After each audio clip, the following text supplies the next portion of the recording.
Hello, everyone. Thank you so much for joining us today.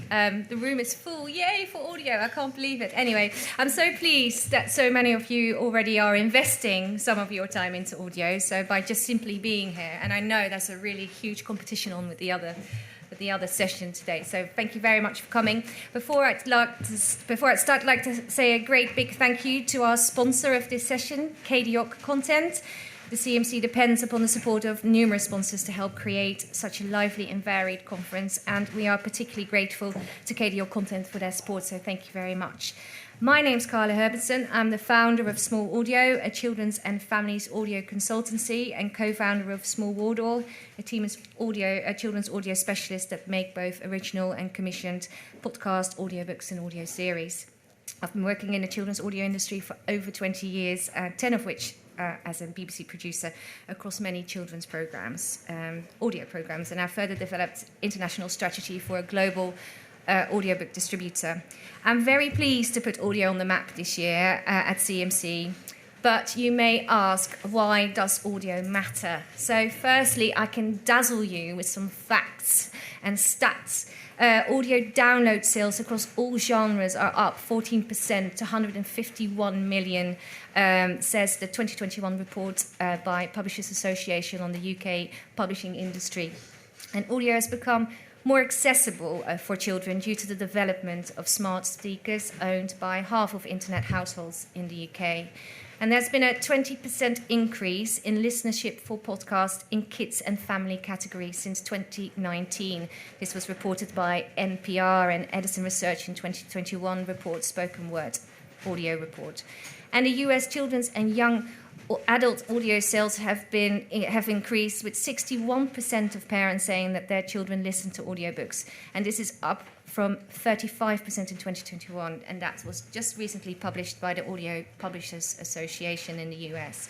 So, lots of different platforms are now capitalizing on the audio trend, which brings me to our lovely panel. One of these platforms is children's audiobook player Yoto, and we are joined by Jessica Tarrant, who sits right next to me, who heads up a global team responsible for creating the audio that goes onto Yoto NFC-enabled audio cards. Another reason why audio matters is a creative one. There's such flexibility and freedom in producing an audio experience in terms of stories, characters, formats, narratives, structures. And Turnip and Duck, an Irish award-winning writer-led studio, used the audio-first approach to create Maddie and Tricks, a podcast about 7-year-old Maddie, not 70-year-old. That would be really interesting. Just think about that. A 7-year-old Maddie and her dog Tricks, who both love music and adventure, and co-founder Aidan Donovan is now looking for further investment to develop it as a television series. And he will tell us why, for them, audio first was their preferred route. But what if you have the visual product already? Can you use the assets to create an audio product which extends your brand beyond screens? E1 Hasbro did just that with their Peppa Pig audio stories, a version of the television series which they distributed to music streaming services like Spotify. And Ezra Kaver, Senior Vice President Global Brand Strategy and Management, a very long title, Ezra, I really had to kind of think about it. Anyway, will tell us more about Peppa's move to Spotify.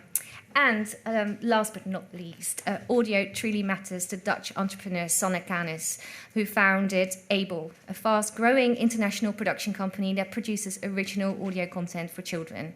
And Sanne learned how to scale companies at Google, Spotify and Podimo, where she held various global commercial positions. And she will share why the children's audio market is so appealing to her.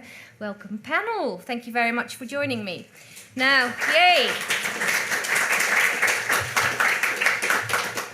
Before we go into more detail with each and every one of you, I would love to hear your views on the children's audio market from your perspective, as each panel member represents a slightly different part of the audio industry. Jessica, platform; Aidan, kind of audio first; Estra, kind of visual; and then audio; and Sanne, audio entrepreneur. So can you come up with 3 words, or tell me 3 words that cover the current state of play in children's audio?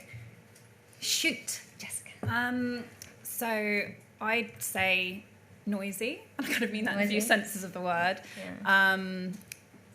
this is such an overused word, but I can't think of any better way to say it than innovative. I mean, that is truly, I think, what we're doing with kids' audio is innovating different ways to listen. And inclusive, because, you know, we know that for lots of children, audiobooks are a great way to access stories that maybe they may not otherwise be able to access. So, and inclusivity in other ways as well. So, yeah. Cool. Aidan? Well, I won't say where's the money as my 3 words. No. Well, I think from our perspective, the 3 words are potential, opportunity, and freedom. Yeah, cool. And we'll come back. We will touch upon this, especially the freedom part of it, I think, in the creative space. Ezra? Wonderful for kids. Yay. Love it. I would say under-monetized, challenging, creative. Yes. Cool. So all the things that we'll come back to. So children's audio is now available on more platforms than ever before, and there's digital streaming service Cloud Aloud. Tony's US podcasting platform, Pinner, recently launched VoxBlock. I know of another company just about to launch, and there's services such as Spotify that have created dedicated spaces for children's audio content. And let's not forget the BBC Sounds told me that they are in the process of discussing longer-term plans in audio with teams in BBC Children's, but they're not quite ready to talk about it yet, maybe next year. And there's also British startup success Yoto, and Jessica is very much ready to talk. But first, let's give you a taste of what Yoto serves up content-wise. This story begins in London, not so very long ago. Fabulous. Oh, then jump your feet back together and bring your arms down at the same time. Hello and welcome to Baking with Yoto. It's Saturday, time to play. Yeah, no school and no teachers. Go get your friends. We are listening to Yoto Radio. Good morning, good afternoon, good evening. Hello, people out there. Thank you for stopping by. Welcome to Yoto Daily. Amazing. That was Jake, the last one. Yes. Your kind of DJ. Jessica, you've been with Yoto from the very beginning. You're their content director. Can you give us a short intro about Yoto and kind of how the company started? Yeah, sure. So it was back in 2015. I haven't been there quite that long, but I'm sorry. Nearly. Yeah. And our co-founders, Ben and Philip, had both recently had kids and were sort of looking for a way to, I suppose, allow their children to listen to all kinds of audio, music, stories, but without needing to get their phones out or a tablet to actually deliver that content. So they started sort of, brainstorming some ideas, and Ben's children were attending a Montessori nursery at the time, so he was very kind of inspired, I suppose, by Montessori principles around, having tactile things tangible. And tangible objects that children can really control.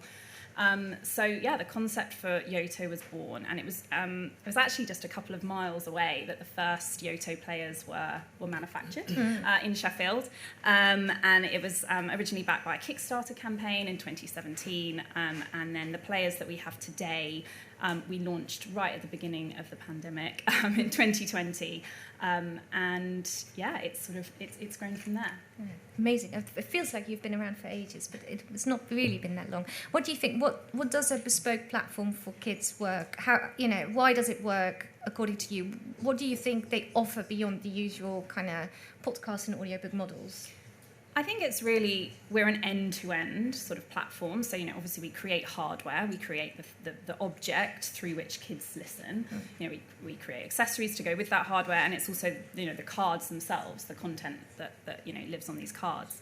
What we're all about is putting kids in control. That's, our mantra, that's our sort of raison d'etre. And, all the families that we hear from say that that's really what they love about us as a platform is the fact that we have. They're not needed. No, yeah. Well, it's kind of it's open and it's safe for children to explore. There's no risk of going down a sort of a smart speaker wormhole into some area they wouldn't want them to. It's safe.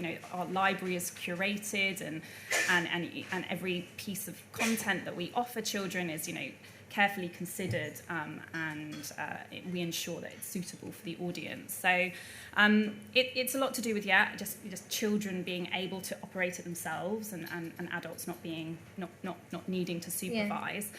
There's also just lots of other things that we kind of bake into what we do at Yoto. So obviously the content piece and the cards are one aspect of it, but within the kind of hardware itself, we also offer, things like sleep timers and, ways for parents to sort of make their lives a bit easier as well. Yeah. So the kids are getting a great experience. They can listen to whatever they want within the sort of realm of content that we have, but we're making parents' lives easier as well. Okay. So talk about the content. Yeah. Obviously there are lots of creators here. They would want to know, what are you looking for? What do you need? How can we get onto Yoto? What is the content that you're looking for? I know, obviously, there's been initially a lot of licensing around audiobooks and publishers and working with publishers, but tell us a bit about what it is that you have, the catalogue you have, and where you want to take it. Yeah, so I think our model will always serve both sort of licensed content that's available on other platforms, where we work with publishing partners or record labels, and we curate what we consider to be the best offering from the wider world of kids audio. And that's certainly how our library's sort of grown, and we're at about 800 titles now. So we don't want to go to an infinite amount. We never want to sort of be audible and offer absolutely everything. But so the emphasis is on curation there. But it's really about sort of for us, as our audience grows, we learn more about what it is that's missing from I think the kind of existing audio landscape. So we are focusing more on creating our own Yoto originals and working with partners to create sort of audio first kind of experiences, either linked with brands. So we've worked with Disney and Lego Duplo to sort of create audio experiences with branded partners. But where we're thinking about our own IP, what is it that doesn't exist out there? What can our hardware bring to an audio experience that maybe hasn't been thought of before? So it's a bit of a cop-out answer, but really the sky's the limit. We don't know. We're constantly listening to our customers and sort of trying to work out what the right things are to do next. Yeah. So where do you think the opportunities are then? I know I'm kind of pressing you. I think for us, we're really, because we do have a hardware element to what we do, we're really excited about the idea of what we can do in the interactive space. I think with audio, it feels like a really untapped area of the market so far, but inbuilt into sort of our Yoto player is an accelerometer, for example. So children should pick it up and not lob it across the room, but do something with it that changes the pathway of a story. Or we have a pixel display that can kind of animate and illustrate a story. So sort of thinking about those intersections where audio can be enhanced and made sort of interactive. I think that's really where we think we could really sort of change up what's happening already in the audio space. So, how important do you think? This is from a producer, a silly question in a way, but how important do you think production values are in this space? And I know, the quality of what it sounds like.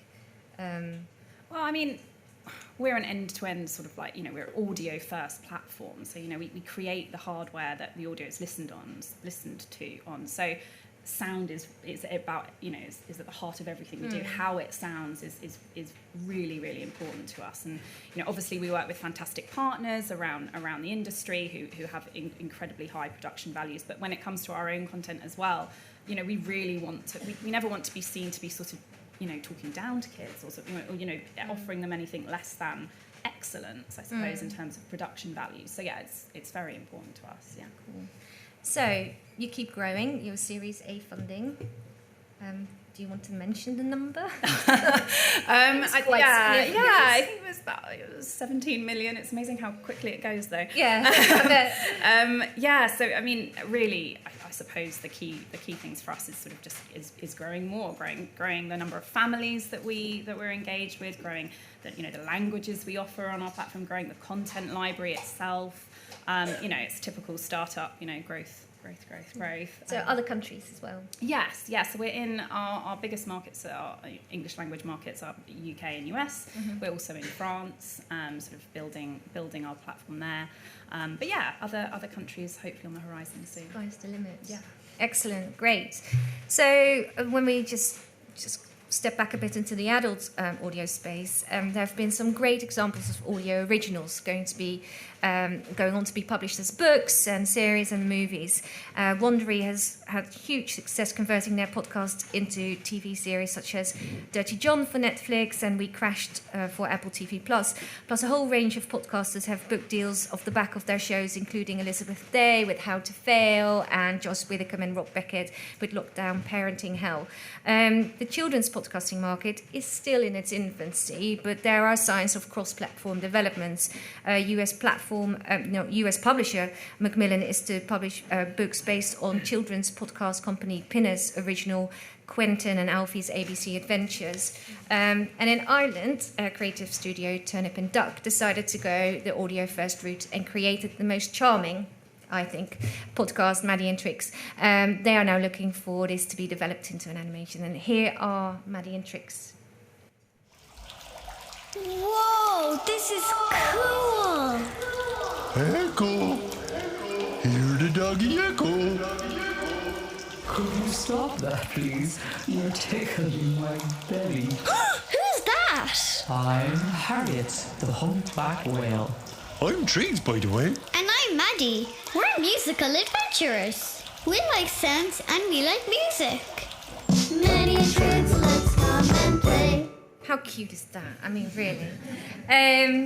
Aidan, co-founder of Turnip and Duck, thank you very much for coming. Can you tell us, why did you decide to go audio first? Yeah, well, there was probably a couple of reasons, one of which, to be honest, was timing. It might be worth stepping back for a second just to say where the seed of Maddie and Triggs came from. So Maddie, she happens to have a vision impairment. It doesn't define her, but she sees the world a little different to you and me. So by extension, she listens a lot. So that's part of the DNA of the show. And that kind of notion came to us when we were delivering one of our earlier shows, an animated TV series, Critters TV, as part of the technical deliveries where we had to deliver audio description, which was for impaired audiences.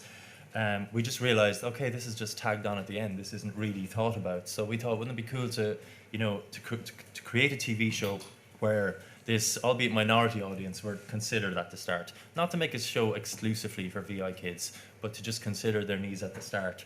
So that felt really good. We had a little development idea, but it sort of sat in the drawer for a while, and it was only when a new radio producer, Nicky Coughlin, joined RTE Junior.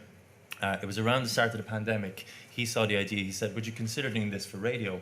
And we had just come out of another production. We were going into development, and we thought, okay, well, the budget might not be huge for radio here, but we can essentially do enhanced development on this show. So that, from a timing perspective, that got us going. But really soon we realized that, our notion of, well, could you, we weren't aware of the contradiction of trying to create a TV show in a visual medium for audiences where they may not all experience that the same. And the answer lay in, well, do it in the audio medium. So the medium was the message in a lot of ways, I guess. So we found that out. Yeah. Cool. And did you find, because is the creative approach different to the visual one then? Did you find that it was a different way of how you approached the project and the concept? Yeah, well, worth mentioning with Turnip and Duck, we're a writer-led creator studio. We're not a traditional animation studio. So our background is in writing, and actually in audio and music is where we come from. Even though we work a lot in animation,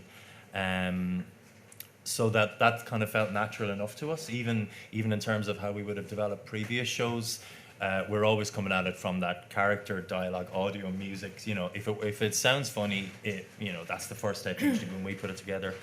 So I think in terms of, for us as creators, coming up with the story and developing the IP, from a story perspective, it was a lot of the same questions. What's your world? What's your characters? What's funny about them? What's the relatable way in? Building the format was similar.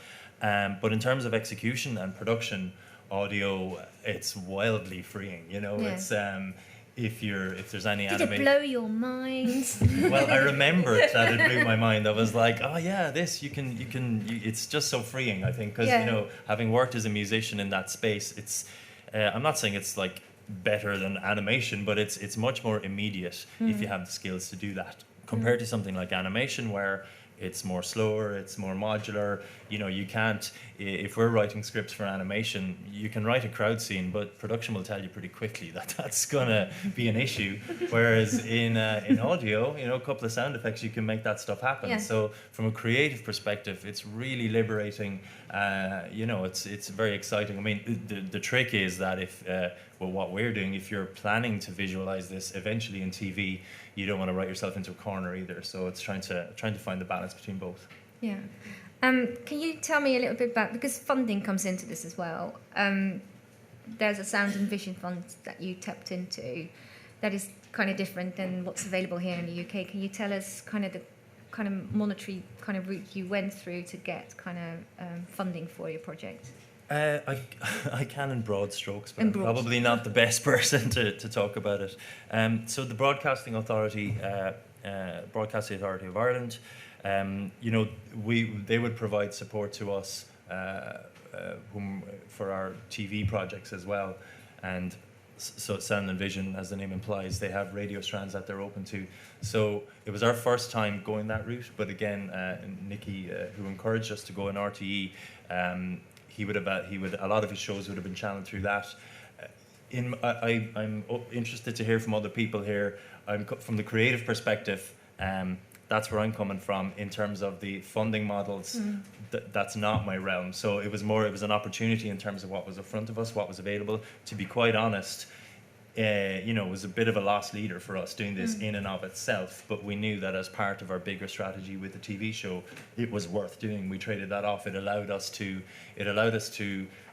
trial the format, to work with, you know, shareholders that we need to from the inclusivity angle with us. For instance, we worked with the NCBI, who are the vision impairment and blind charity in Ireland. So it allowed us to do that kind of enhanced development, which otherwise we would still have done it as development, but in this way we've got a proof of concept podcast out there, you know.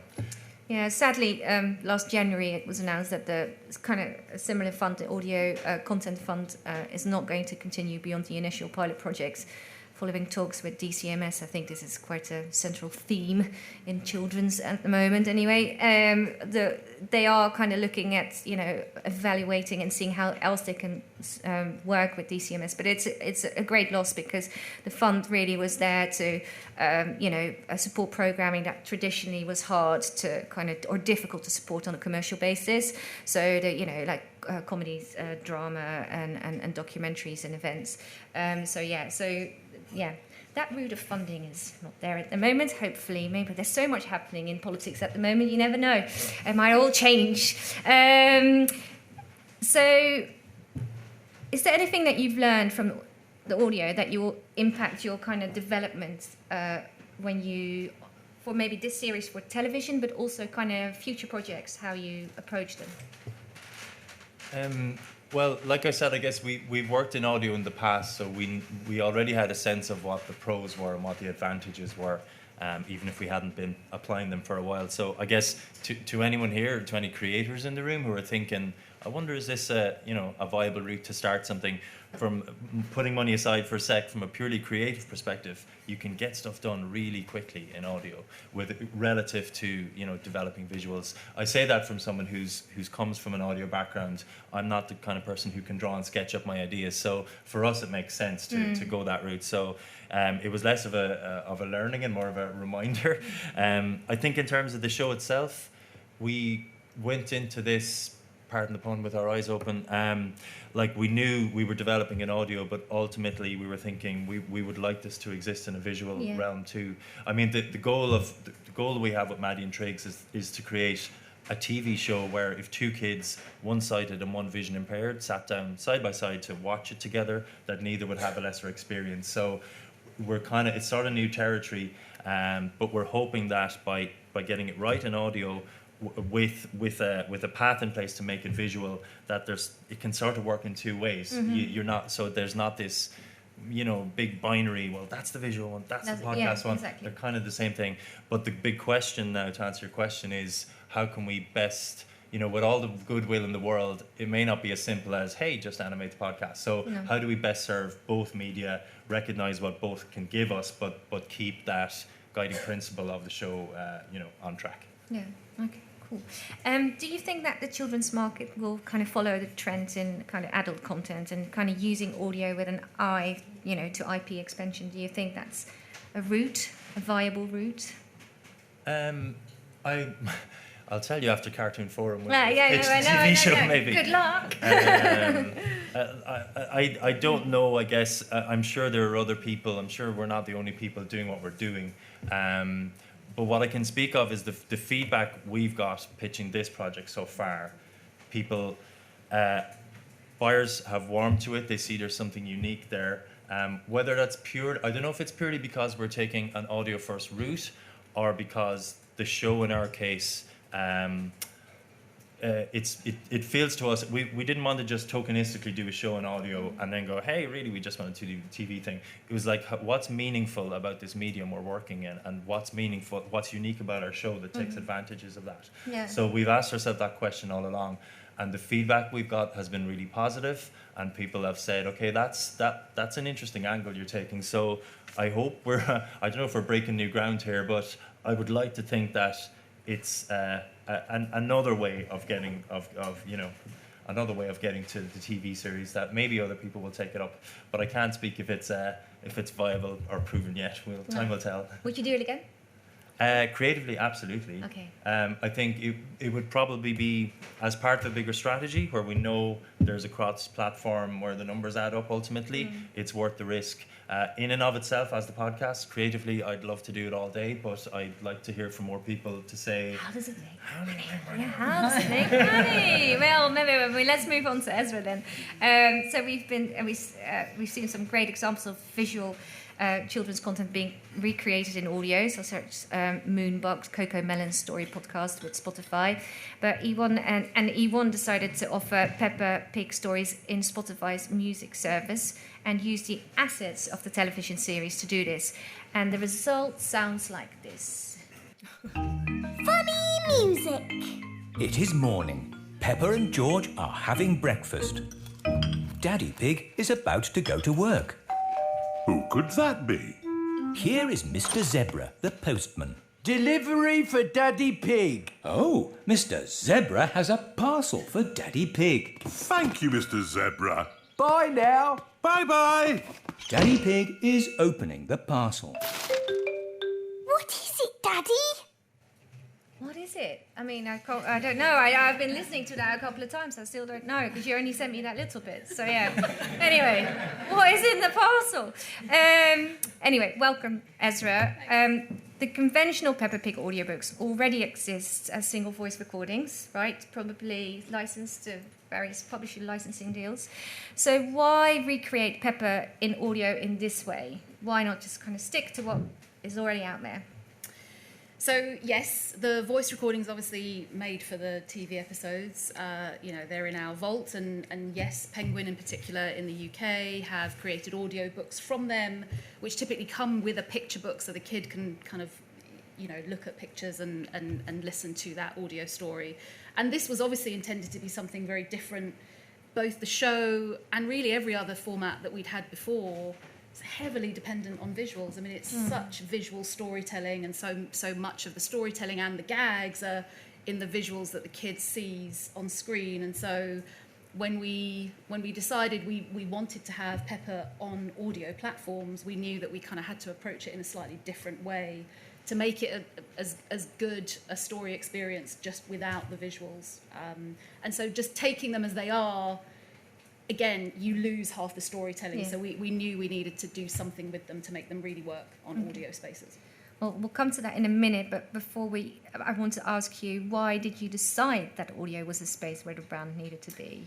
Well, we could see that kids were tuning in and really enjoying audio, and many of us have kids ourselves, and we could see the growth and we could see the focus from Apple and from Spotify, and all of that stuff was bubbling. And this is definitely kind of 3-4 years ago now, and it didn't feel, it felt very enduring. And our approach really across E1 and certainly with Peppa is just wherever kids are and wherever they're engaging, we want to have content there for them to enjoy. And so it was a gap, it was a clear gap, and we wanted to fill it. So what does that mean then, going back to recreating it? development-wise and production-wise? What did you do differently? How did you take the assets of the television series and create an audio experience out of it? Well, as you know, we had no idea what we were doing, which is why I remember, yeah. You know, we know Pepper, we know the show, we've been producing the show for many years. We didn't know audio, and so we essentially brought expertise in to partner with us in the way that we work with Carrot Animation, you know, on animation, and so that's how you and I initially met. We knew we wanted to make use of the voice recordings that we had. Honestly, you know, that was the bit that we were very familiar with. We are a producer in our own right, and so we wanted to be able to be familiar, I guess, with the type of stories that we were telling. People were already talking about podcasts and were talking to us about podcasts, but it felt that we weren't quite ready, I guess, to kind of go there. And so we worked with a fabulous, talented gentleman called Simon Cobb, who essentially brought that audio expertise and also the technical aspects of audio. Yeah, how's a kid going to ask for it, and how's it going to be discoverable? All of those pieces he kind of brought along. And so we just started listening to episodes without watching them and trying to figure out where the gaps in the storytelling became, and then with additional narration and additional sound design, we got to... It's a musical instrument, by the way. Ah, it's a musical instrument. There we go. So what has it done for the brand? Because you saw a gap, you filled it, because there's only so much screen a child can watch, and still want to engage with Pepper as a brand. So what has it done for the brand? Has it, you know, is it in everyone's, you know, house? What did you kind of marketing wise? Because it's on Spotify Music. It's on all the DSPs, so yes. It's on Amazon and Apple and, yes, Spotify, and we've parted ways with them, although we still partner with them, but E1 Music were our in-house music distributor. They, you know, they had relationships with all of those organisations already, and so that was a relatively easy route to get them onto those platforms. And yes, I mean, it is, of course, it's a brand extension, but it is just a... You know, it's a full world of content offering, and so we have lots of Pepper Music. We now have audio stories. We're on Yoto. We're on Tony's. And for any parent who hates Peppa Pig, there are many. It's okay. It's okay. I can only apologise for the ubiquity of Peppa, but for a kid, it's amazing. You know, to be able to surround yourselves on the school drive and, you know, getting ready for breakfast and all of those daily moments, then yes, if you want it, it's there. And if you don't, you can absolutely do something else. It's totally good. Is there any advice you'd share with brands who are thinking about creating audio? I think the two things that we were really, really clear about, which I would absolutely still say, is what is it about Pepper that's really, really special? Because that has to come through in every medium. Because it's I mean, kids are fierce about that. If they don't recognise it and it doesn't feel right, they know. And so, be fiercely protective of what it is that, and you know, it's such an interesting story, this route that you're kind of taking and trying to figure out what are those commonalities that will work in each of those, and so know what those are. And we were obviously the experts in that because we are the Pepper people, and then bring in the expertise that you need, you know, make full use of this amazing creative community, and it was a great partnership, and it continues. You know, we're continuing to make those stories. More started out, our third round just started going out literally last week, and we'll continue to roll out. And they're all they don't make loads of money. No, they don't make loads sorry, of money. They don't. But kids love them. Yeah. But have you ever considered kind of hearing Aidan talk about it kind of audio first way, because we're going into the third series? Ever considered kind of starting, probably not with the Pepper brand, but starting with audio and then continuing on to kind of develop other... New IP, we haven't. Yeah. So, you know, we're still very much, I guess, an animation production company, and so we do think in those terms. Good shout, Carla. We'll definitely take that back. But actually, original storytelling, why not on Pepper? Actually, why not? Yeah. We again, we work with phenomenal partners. We've created original storybooks with Penguin. watch this space. I'm sure that will come for Pepper as Because well. the interesting thing about the platforms is the data that I don't necessarily, because I don't know much about the television industry or whatever, how much data you get back. But, when you're on Spotify, there's data to be had. So it must give you insights into, who's listening, how long they're listening for, all those kind of things. Definitely, and it's one of the reasons why we wanted to create them ourselves to begin with, because as you know, we were trying to learn about this, kind of new industry a few years ago, and actually everybody was trying to learn as well, and so direct access to those insights are really important to us. There's been lots of talk about knowing your audience, and we're very, very focused on all of that, and those insights again. In terms of the stories that kids kind of return to again and again, like you can see there's so much to learn from the engagement that kids have with particular stories over others, particular characters over others. It's really interesting, isn't it? Yeah, great.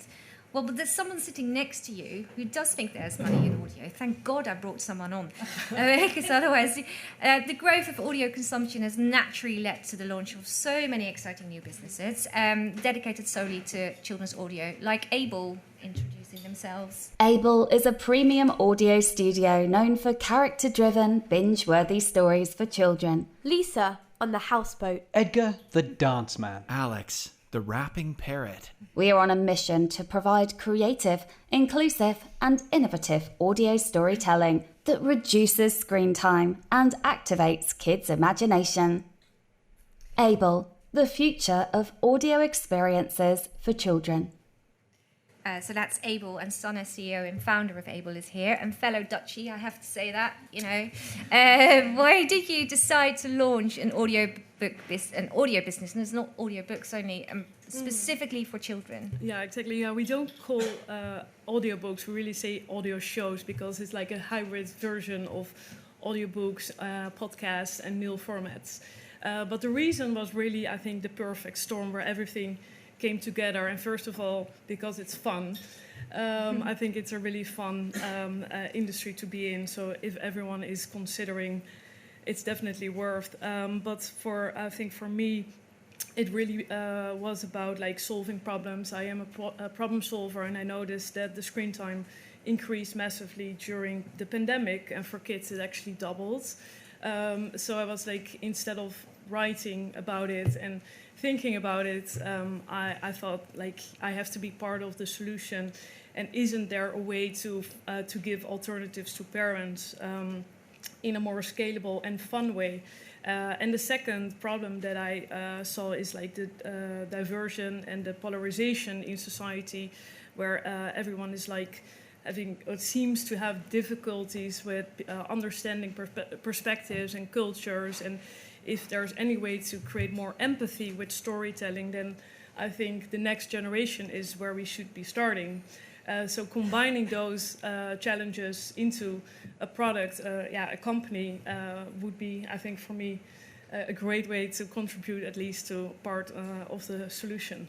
Yeah, and just a bit of background about Sana, because she writes for the Dutch Financial Times as well, very much about tech, because your background is in tech. Spotify, Podimo, Google. Did you notice certain trends which made you aware of the opportunities? Yeah, definitely. I guess the rise of audio, like the smart speakers that are now pretty much ubiquitous, but also like the consumption of podcasts. But the fact that kids is still an underserved space, I thought it's really unfair, where only like 5% of Spotify's inventory goes to kids, whereas, of course, the percentage of kids in society is much higher. So there's a big gap. But also the gap in audiobooks and the attention span of kids.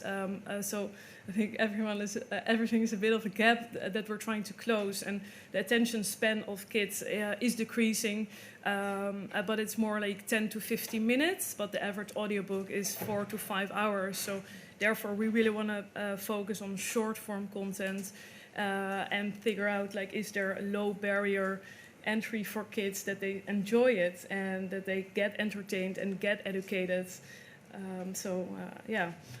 So your stories, they're not only going to go out on audiobook platforms, they're audio shows, audio stories, so they'll be offered as podcasts, they'll be offered as on hopefully Yoto, they'll be offered on many platforms across the world. Exactly, yeah, we got a few agreements with hardware partners in place, and we're testing also with software and audiobook platforms to see, we want to be there for the kids and for the parents, so we feel it should be accessible.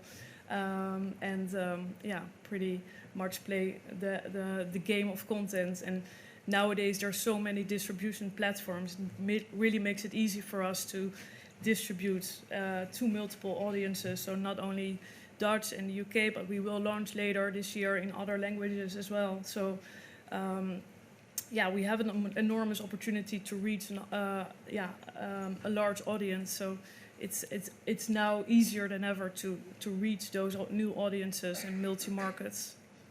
So how do you stand out in the market? What's kind of your USP? I think the way we approach content, like it's obviously short form, but it's also the way we think about content, that it's like, what if content was invented in 2022? It should be uplifting. There's enough sorrow and problems in the world. So that's the first key factor for us, but also diverse and inclusive. We really try to not write on the nose, but like make sure that it's subtle, but every kid feel represented. And then the way we approach content and the IP system, we see that, like, this is the first step. Like Aidan said as well, like this is an audio first way, but I think the life cycle of the total content can be just much longer than just one format, and it can be recycled, upcycled in many ways. So therefore we develop character-driven stories that are fit for purpose if it's like recycled.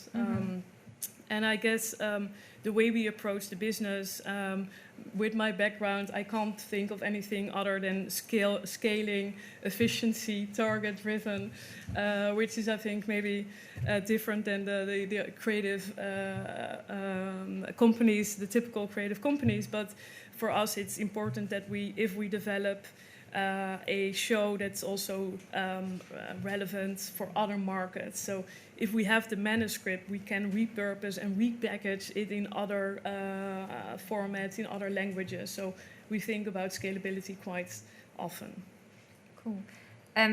So how, I mean, it's quite tricky though, because obviously you're also thinking about different cultures, and so how do you scale in that kind of sense? So I think about like think global, act local. So we definitely that's very podcasting, isn't it? Yeah, I guess so. I'm ruined by Google and Spotify. But of course we appreciate the local languages, right? Like if one of the stories plays in Manchester, we find the equivalent in Spain, where we can localize the content and make it relevant for the local audiences there. We try to test everything with local languages and local feedback panels, and later on we will also use like A/B testing for markets. So different covers may work well in different languages. The descriptions and any data points that we can use and optimize will be important for us. So, I mean, what made you think that the time was right to do this now? Because, children's audio is still very much in its infancy. It's still, podcasting, there's still a lot to be figured out when it comes to even discoverability of podcast, advertising. There's not even a children's category in Apple Podcast. It's kind of shocking. So why do you think actually now is the time? Well, I think it's definitely important to invest in a new generation, but I think, like, of course, with the rise of smart speakers and Alexa and all the hardware, it's all the indicators are driving towards more audio adoption because it's effective. It's effective for advertisers. You see that, like, for advertisements, the efficiency rate is twice as high than just like visual advertising. So there will be a shift, but it's just taking a few years, I think. Yeah. Okay. So, I mean, you've already said this, but why should we care really in a way about children's audio? Well, I really think about like the next generation and the screen time, but also like having a low barrier in place for kids that they can enjoy a new format. It's a huge opportunity. It's also a huge opportunity for creators to be creative and think outside the box. But I also think it is where the consumer will go. If you look at trends in the US, it's a massive growth, 30% year on year in the industry. So Europe will follow in the end. Yeah. And the UK. And the UK. We don't always need the UK. Sorry, I just want to bring everyone in really, because we have kind of touched upon it. So the big question that the session is kind of says, how to add value with audio, but does audio add value? Do you think? And on kind of what is it? Monetary? Is it brand extension? Is it marketing? Does it add value, Ezra? Oh, of course. I mean, the experience of listening to the radio for a grown-up, in my generation or our parents' generation, it's a really intimate, lovely, enveloping experience. And of course, kids respond in exactly the same way. So for a kid, yes, of course it adds value. Doesn't make loads of money. And so, for us, it is one of many things that we do as opposed to the thing that we do. But it's something we are continuing because, again, kids love it. And so, I mean, that's ultimately what it is about for us. Jessica? I don't Well, think we can sit on this panel you and say it no. doesn't. You can't say no. But in what way? I mean, like, to Ezra's point, I mean, I think, where we're trying to sort of, corner a little bit of the market is this sort of family listening experience as well. I think that's a really important area. So it's sort of bringing families together in some ways, whilst also offering children the opportunity to sort of have autonomy over things. It's really interesting. One of my words was inclusivity, and visually impaired children. We know, for them, listening to audio is such an important thing. We have many parents of children with visual impairments talking to us saying, This is amazing. Like we can with Braille stickers give our children like access to these Yoto cards and they can listen for themselves. And yeah, I think there's myriad ways, but reducing screen, there's just hundreds of ways that audio is important, I think. Aidan? Does it add value? I mean, we've talked about for brands. I think we all agree yes, but there's a question mark over the monetization. That is what it is. But what I would say, does it add value for your audience? Absolutely. I mean, that's our duty, isn't it? Yeah. And I think we live, we're in a predominantly visual world. That sense takes precedent, and we often don't even question it. So like why? Of course, it adds value. So I think.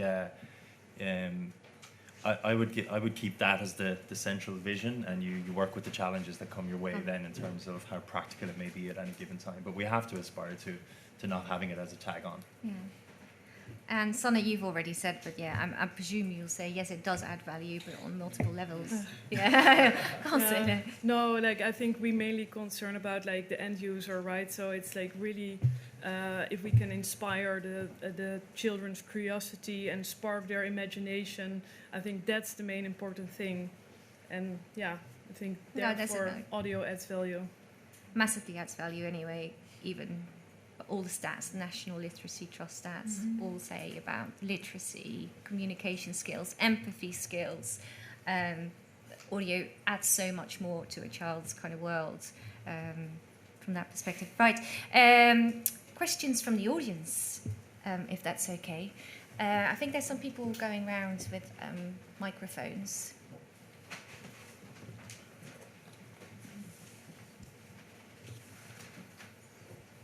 There's a lady just here.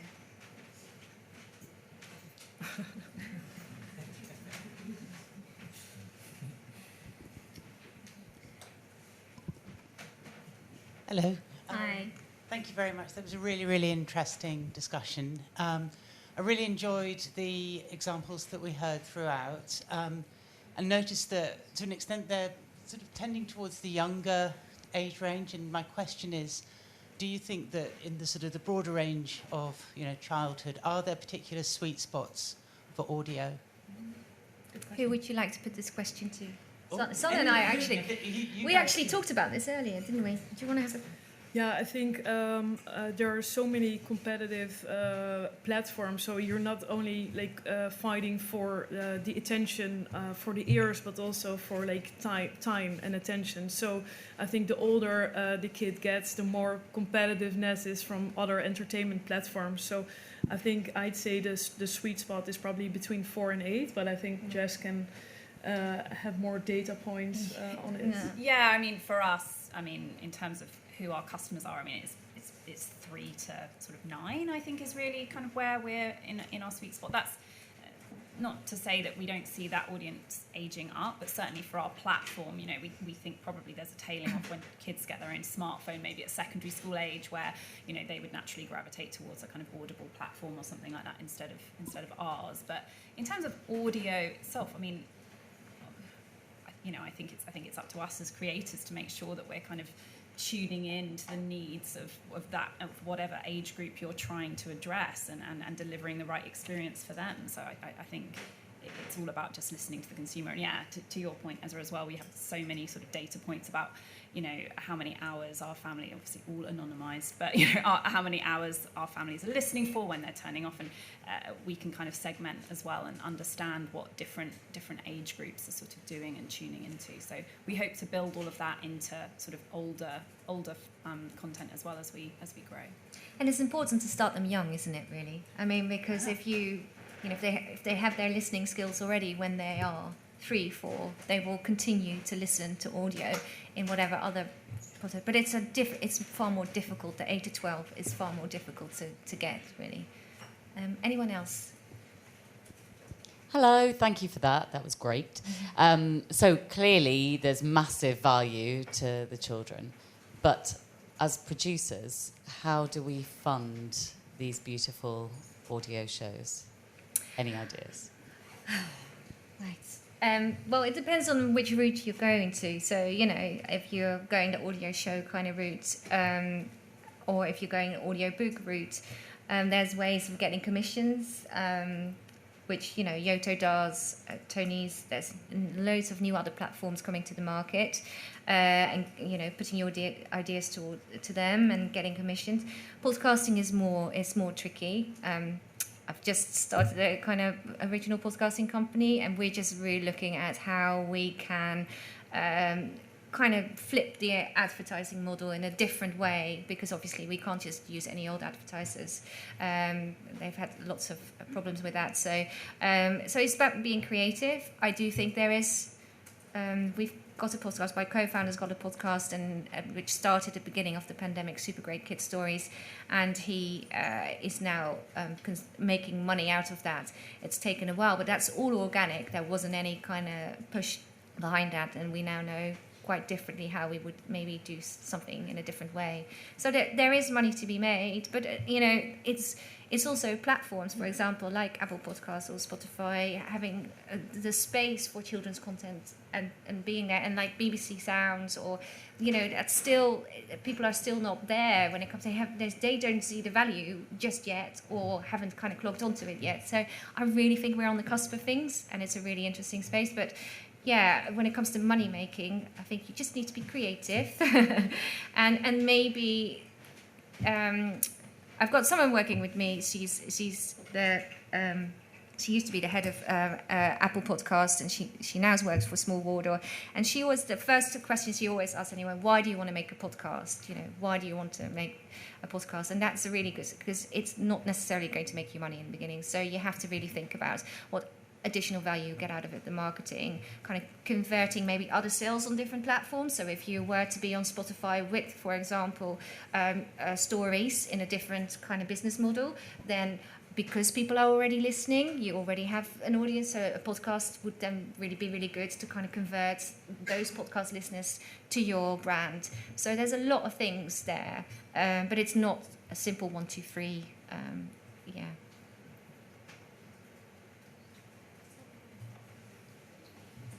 Hi. Can you hear me? Yes.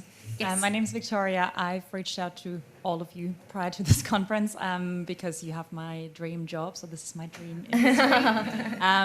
As a day job at the moment, I am part of a team at the Lego Group where we create digital content for kids. And I was fortunate enough to attend this conference 3 years ago, sitting in the same type of session, same type of similarly small room, similarly packed with people sitting on the floor.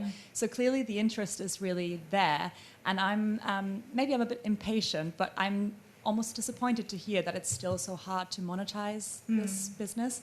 So I think I have two questions. One is, why is that, and what needs to happen for that to change in your perspectives? And also, for us as a brand, I've tried really hard for the past 3 years to work audio into our platforms, but I'm not really getting there yet because our content is global in its nature, and we're having an obvious language barrier there where it's much easier to create stop motion videos that are understood by all kids from around the world versus audio being really difficult. So yeah, realize that that's two questions. But that is two questions. Yeah. Sorry. Number one, I think I'm talking to a platform. There is money to be made.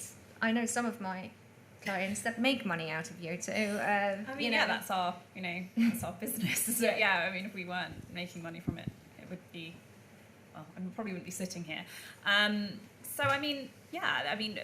We sell content, in a quite a traditional way, I suppose, in terms of, it's a sale and there's a royalty and to if it's a licensed partner, and we make money, and parents seem to, the average sort of our average customer buys anything between 15 to 20 cards, and that's sort of growing all the time. Obviously, we've only been around for a couple of years. So, they're an engaged audience, and they're willing to spend money on audio, and sometimes audio that they can actually get for free on other platforms. It's like the format does have value, which is great, obviously, for us to hear. So I think that there's maybe the question of how to make, your question about how to get the funding to make things. It is, obviously it's far less expensive than potentially animation or other visual formats, but it is still an expensive thing to do well. But yeah, I think there is money to be made. Yeah. And it's about, when it comes to podcasting, you can only get advertising if you have a certain amount of downloads. I mean, that's how the system at the moment works. So, it's how to get there. And then, you're starting on a back foot in a way, and that doesn't help. But, you have to be creative. And I can't remember your second question, sorry. It's about the language barriers. Oh, the language. Making global audio content. I think some of you already commented on this before, but yeah. Yeah, well, I think it's not that hard. Now more than ever, there's access to good talent all over the world as never before. So it's definitely possible for even for Lego to build that expertise and to translate it. We can help you with that.